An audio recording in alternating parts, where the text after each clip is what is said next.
So person is who are you and why are you going to be a good researcher? As you know, we have person, place, and project, and all of those things have got to work. But you could have a fantastic idea in a tremendous place, but you've never delivered anything in your life, and it's not going to happen. So it is about you and what you bring to this project. And fundamentally, it's about the fire in your belly, about why you want to do this and your excitement. Where possible, it's your ownership of the project, but that can't usually be assessed until you come to interview. And also, what does this mean to you? Where are you going with this?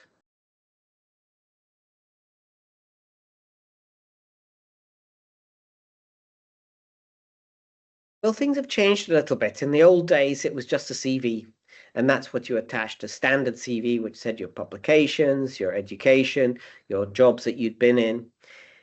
And I think some of the older reviewers are very used to that. More recently, people have things like their personal profile.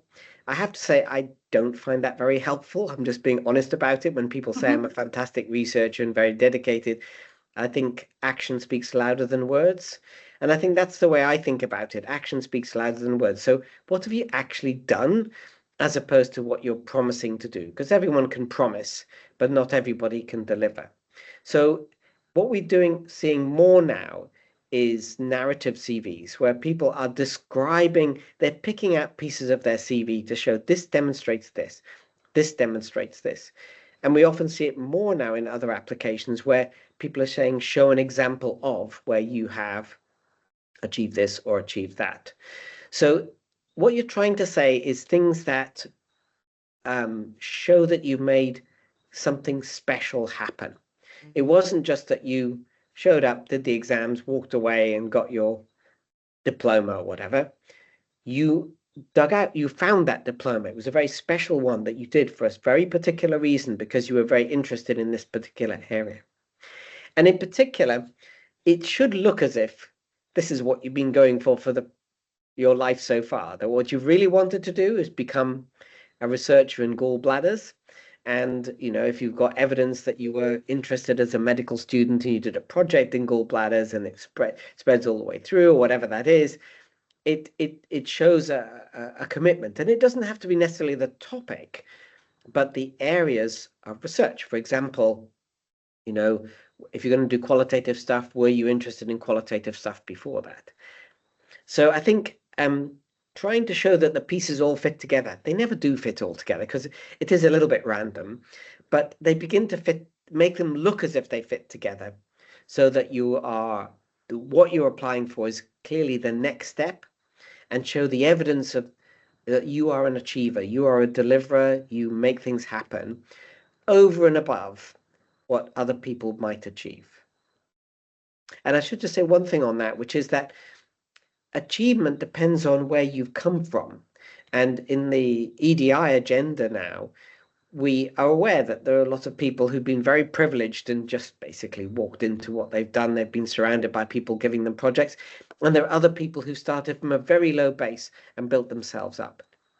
So describing that trajectory is very important, that maybe you didn't start at the most prestigious university in the world, but actually you found your way forward to do this and then to work towards being in a higher education institution, and that you sought out the people who are very specialists in this field. Those ways of finding your way through that resourcefulness. I often say that successful researchers need to be able to walk through walls. There may not be a door, and you just have to go through. You have to keep going, and you have to be very resilient to achieve that. Resilient for two reasons: because everyone turns you down all the time, but also because if you know what you're doing, it wouldn't be research. You are deliberately following a path where there's going to be uncertainty, and you'll have to be able to adjust for that.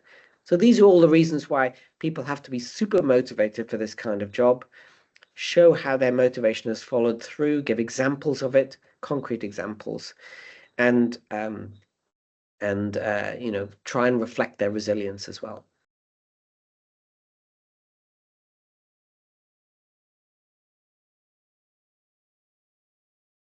I think that the things that make people stand out is concrete examples that you wouldn't expect. For example, in one PhD application, we saw a lady. We described how have you overcome challenges, and she describes this fear of heights that she'd had for many years, but then she wanted to go climbing, and she just found a way by which she could overcome it.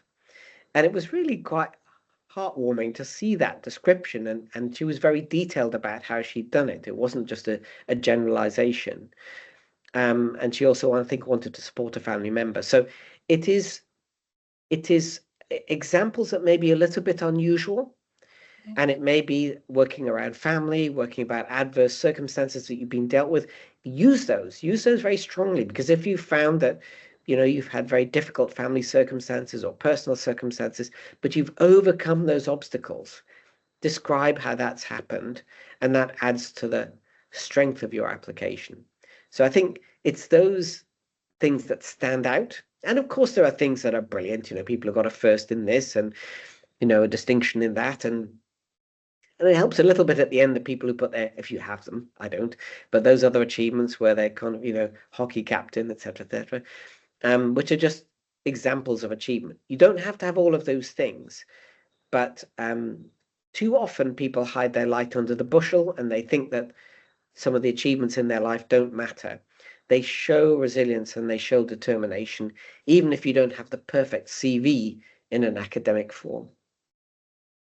And I would say just one more thing, which is perhaps we were going to move on to, but is that you do want people to stay in research. Sorry, at least to say that they want to stay in research. And if people say, well, I'm doing this because I'm not really sure what to do next, that's not exactly going to give them a lot of marks in my score. So at least sound as if you're very motivated about it and that research is your passion. And perhaps picking up that word passion, if you can somehow get passion to come over, but without just using superlatives, using clear examples, hard examples, that's very powerful. I think people used to say at the BBC they would get 300 applications and they would throw them all down the stairs, and the one that got to the bottom of the stairs was the one they picked out. If there's a lot of application for something, something has to stand out. So obviously the way to apply to the BBC was to put lots of extra documents in there, so your folder ended up at the bottom of the stairs. You need to have something that's going to stand out, and that, as I say, can be a story.